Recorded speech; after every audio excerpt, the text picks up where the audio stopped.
జమ్మూ కాశ్మీర్లో ఉగ్రవాది దాడిలో విశాఖవాసి చంద్రమౌళి అనే రిటైర్ బ్యాంక్ ఎంప్లాయీ అయితే చనిపోయిన పరిస్థితి ఉందో. ప్రస్తుతం మనం ఎక్కడైతే ఆయన నివాసం ఉందో ఆయన నివాసం దగ్గర ఉన్నాం. బీచ్ రోడ్డు పాండురంగపురం సమీపంలో ఆయన అపార్ట్మెంట్ ఉంది. అపార్ట్మెంట్ 5th ఫ్లోర్లో అయితే ఆయన ఉంటున్న పరిస్థితి ఉంది. ఇక్కడ చంద్రమౌళి అనే పేరు కూడా రాసి ఉంది. పూర్తిగా అయితే ఎంతో ఆనందంగా గడిపిన క్షణాలు, వారం రోజులు ఎంజాయ్ చేద్దామని కాశ్మీర్ వెళ్లడంతో పూర్తిగా అక్కడ ఉగ్రవాద హతవులు అయితే హతమైన పరిస్థితి ఉంది. ఇక్కడ అపార్ట్మెంట్ వాచ్మెన్ ఉన్నారు, వారితో మాట్లాడే ప్రయత్నం చేద్దాం. అమ్మ చెప్పండి అమ్మా, అసలు సారు ఎప్పుడు వెళ్ళారు?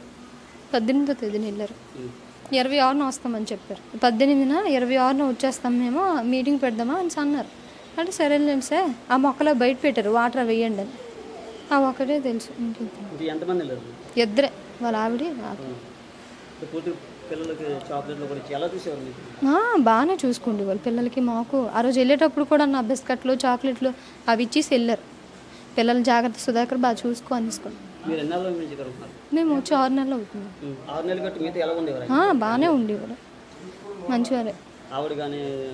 మేడం కూడా, నా మేడం సారు ఇద్దరు బాగానే చూసుకుంటేవారు. బ్యాంక్ మేనేజర్, ఇద్దరు ఆడపిల్లలు.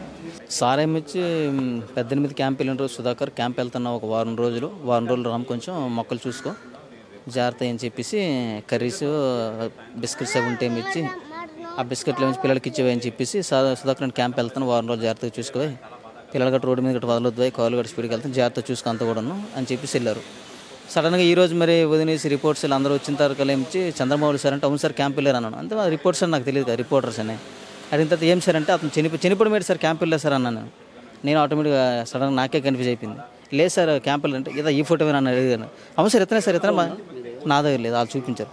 ఇతనేనంటే ఇతనే సార్ మా సార్ అన్నాను. నేను అదే సార్ క్యాంప్ వెళ్ళంత లేదయ్యి, అక్కడ తీవ్రవాళ్ళతో ఇలా ఏంది పాపం చనిపోయారు అంటే అప్పుడు అంటే తీసుకెళ్ళి మాట్లాడి ఇలా చెప్పాను సార్. మీతో పరిచయం సార్? నేను ఇక్కడ జాయిన్ అయ్యి 7 నెలలు 8 నెలలు అవుతుంది. నేను జాయిన్ అయిన 2 నెలల తర్వాత సార్ క్యాంప్ నుంచి వచ్చారు. సార్తో ఉండి ఒక 5 months. ఎలా ఉండే రిలేషన్? సార్ అందరితో కూడా ఫ్రెండ్లీగా అన్ని విషయాలు కూడా చాలా బాగుంటారు, రెస్పాండ్ అవుతారు అన్ని విషయాలు కూడా. అసలు స్ట్రగుల్ చేయరు ఎవరిని కూడా. అతను ఏదైనా పని ఉంటే మాట్లాడతారు, లేకపోతే ఉదయం 6:30 నుంచి 7 వరకు వాకింగ్కి వెళ్ళి వస్తారు. తర్వాత 10 టైంకి ఏదో ఆఫీస్కి ఏదో పనులు ఉంటే వెళ్తారు, తర్వాత ఇంట్లో ఉంటారు, అంతకుముందు పెద్దగా తిరగరు. ఎంతమంది ఫ్యామిలీ పిల్లలు? కానీ సార్కి సారు మేడము వాళ్ళ ఇద్దరు పిల్లలు, ఒక పాప 6 months 5 months ఇక్కడ అమెరికా నుంచి వచ్చి ఉన్నారు. తర్వాత పాపను దయబెట్టిన తర్వాత సార్ వీళ్ళిద్దరు ఏమొచ్చి క్యాంప్ వెళ్తాను సుధాకర్ అని చెప్పింది.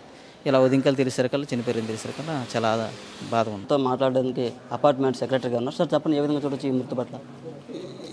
ఈ వారం రోజుల క్రితం 18వ తారీఖు మేము విజయవాడ ఏదో మా బాబాయ్ వాళ్ళ సెరమనీ ఉంటే దానికి వెళ్ళి వచ్చేసరికి ఆయన అవుట్ ఆఫ్ స్టేషన్ అని అన్నారండి. ఈ వాచ్మెన్ చెప్పడం వారంలో వస్తామన్నారని అన్నాడు. అంటే ఎలా ఉండేవారు, ఎప్పటి నుంచి ఇక్కడ ఉంటున్నారు? 3 ఏళ్ల నుంచి ఉంటున్నారండి. 3 ఏళ్ల క్రితం అది ఫ్లాట్ కొనుక్కున్నారు 5th floor. ఆయన రిటైర్డ్ SBI మేనేజర్. వీళ్ళిద్దరు అమ్మాయిలు ఉన్నారు, వాళ్ళు US లో ఉంటున్నట్టున్నారు. మొన్న 15వ తారీఖున మళ్ళీ ఆవిడ అమ్మాయి వచ్చి ఒక 2-3 నెలలు ఉండి మళ్ళీ రిటర్న్ వెళ్ళింది.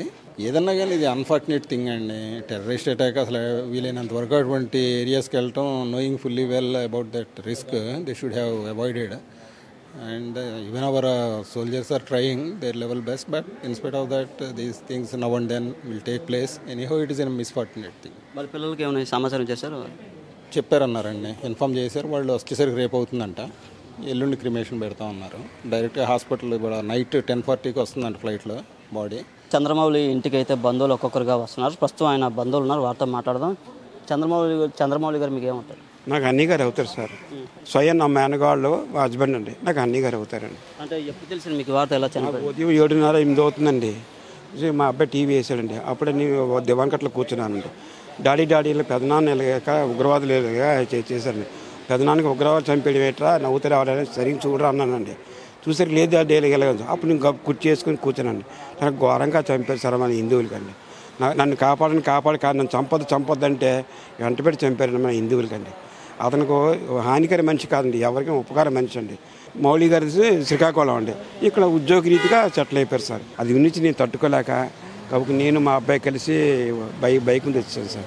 ఇక్కడికి వచ్చిన తర్వాత ఇప్పుడు సార్ ఇప్పుడు చెప్తున్నారు. ఇప్పుడు చూడొచ్చు వాళ్ళ బంధువులు పూర్తిగా స్వయాన తమ్ముడు అవుతాడు. ఎందుకంటే ఈ బాడీ కూడా ఎప్పుడు వస్తుందో మాకు తెలియని పరిస్థితి. ఇంటికి వస్తున్నా కానీ అసలు ఇలా అనుకోలేదు, చాలా షాక్లో ఉన్నామని ఘటన అయితే చెప్తాను. ఎందుకంటే నేను ఇలా టీవీ చూసాను, ఉదయం టీవీ చూడగానే ఈ వార్త తెలిసిందని అయితే చెప్తున్నాను. రేపు బాడీ విశాఖకు వచ్చే అవకాశం ఉంది. ఈ నేపథ్యంలో 2 అమ్మాయిలు కూడా అమెరికాలో ఉన్నారు, వాళ్ళు కూడా ఇక్కడికి రావాలని అయితే చెప్తున్నారు. కెమెరా పర్సన్ సాయిత నాయుడు, జనగలం, విశాఖ నుంచి.